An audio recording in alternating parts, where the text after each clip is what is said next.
Hello बच्चों, क्या हाल चाल है। चलिए डिस्कस करते हैं। प्रॉब्लम क्या कहता है। Let the equation of curve passing through 0,1 is given by, है ना। तो y इक्वल टू 0,1 से पास होने वाली लाइन की इक्वेशन ये है, कर्व ये है।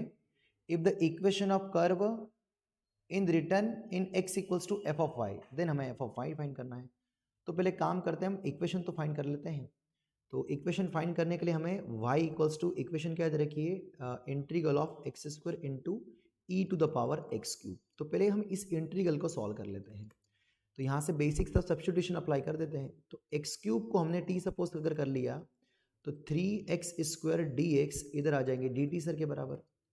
तो X square into D X, तो X square into D X की वैल्यू 3 को इधर शिफ्ट कर देंगे।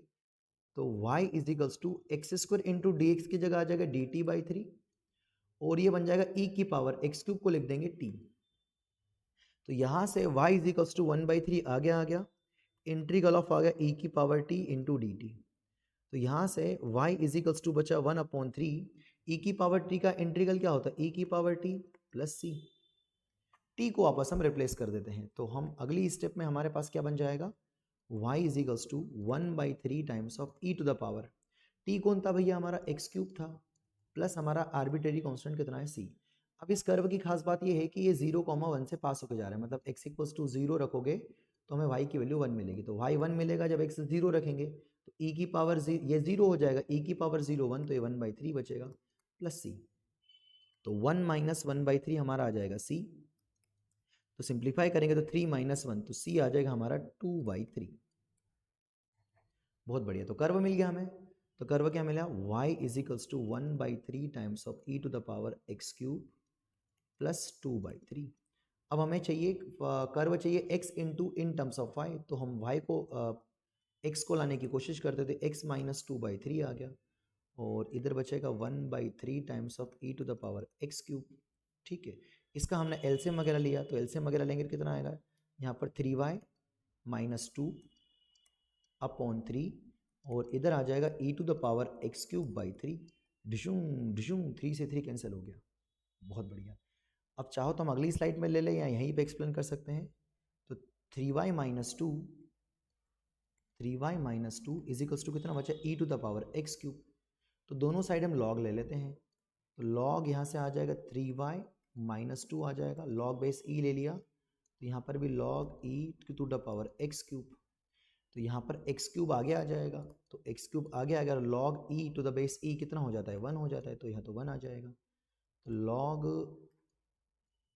3y माइनस 2 बचा, दोनों साइड पावर 1/3 रेस कर दी।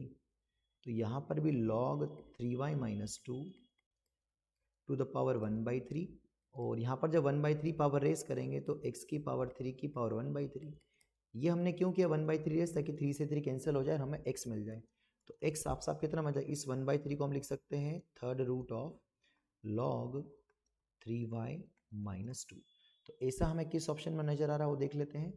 तो third root of log base e 3y minus 2, third root of 2 minus 3y, 3y आना चाहिए, 3y माइनस 2 आना चाहिए। कौन सा ऑप्शन नज़र आ रहा है, तो मेरे ख्याल से ये काफ़ी परफेक्ट होना चाहिए कि लॉग में यहाँ पर मॉड होना चाहिए, तो ये वाला भी सही हो जाना चाहिए। अगर मल्टीपल चॉइस क्वेश्चन से तो ये अगर अगर यहाँ पर मॉड होता है एक्चुअली लॉग में, तो 2 माइनस 3y लिखो या 3y माइनस 2 लिखो, दोनों का मतलब एक ही है। तो फिर यहाँ पर सिंगल करेक्ट के हिसाब से हमारा ये ज़्यादा सही होगा अभी फिलहाल में। ठीक है, पर ये भी सही है बिल्कुल, है ना। तो बी ऑप्शन हम ज़्यादा सही लगाएंगे क्योंकि 3y माइनस 2 एग्जैक्ट मैच कर रहा है। ठीक है, तो यहाँ पर बेस ई लगा देते हैं क्योंकि उन्होंने यूज़ किया गया यहाँ पर, या बेस ई लगा देते हैं, बेस ई लगा देते हैं, है ना। तो log base E to the base E जो हमने रिजल्ट यूज़ किया था उसका वैल्यू कितना होता है 1। तो यहाँ से अगर हम ध्यान से समझेंगे तो क्वेश्चन कौन सा ऑप्शन मैच हो जाएगा, बी। उम्मीद करता हूँ आपको बहुत अच्छे समझ में आया होगा। Thank you.